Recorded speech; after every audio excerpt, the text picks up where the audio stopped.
This is a spiritual cleanser that is based in hoodoo, but not of the closed practice. And after I made it, I realized I should probably be showing y'all how to do it because it clears out all of negative energy, brings some prosperity, helps to eliminate bad vibes, raise the vibes.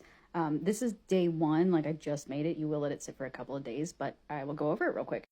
Now, I always start with white vinegar because I like it better for cleaning, but you can use whatever vinegar you want, especially if you're somebody that makes your own at home. I'm not that fancy, but if you are, then use what's good for you.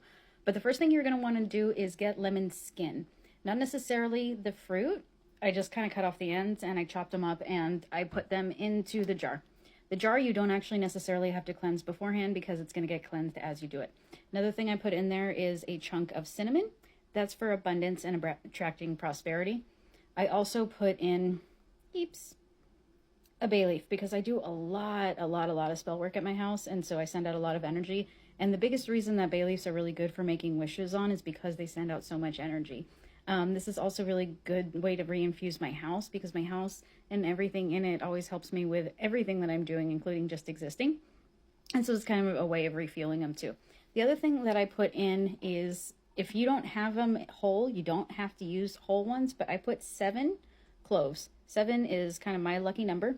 And cloves are something that really dispel negativity. If you have the evil eye, they're really good for returning it.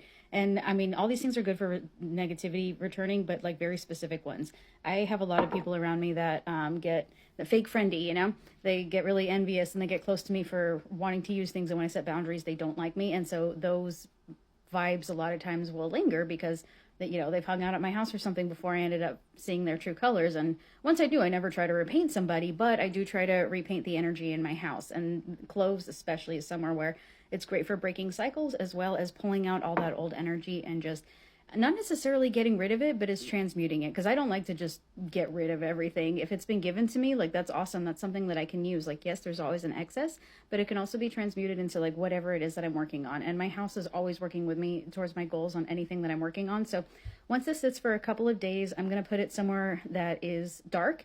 You don't necessarily have to, but I like to do that not only so it has the privacy to like do its own little magic and mojo, but I don't know, I think it smells better. That's just a personal thing. There's no scientific backing on it. And this, it smells kind of like Florida water, but not quite when you're done. You can also add other ingredients if you like that are of meaning to you. Like I was thinking about adding lavender because it's really good for like bringing in peace and things like that.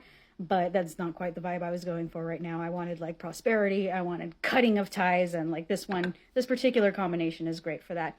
Sage also helps to turn pain into wisdom, not just clearing the space. And this is not white sage, which is a sacred thing and a closed practice.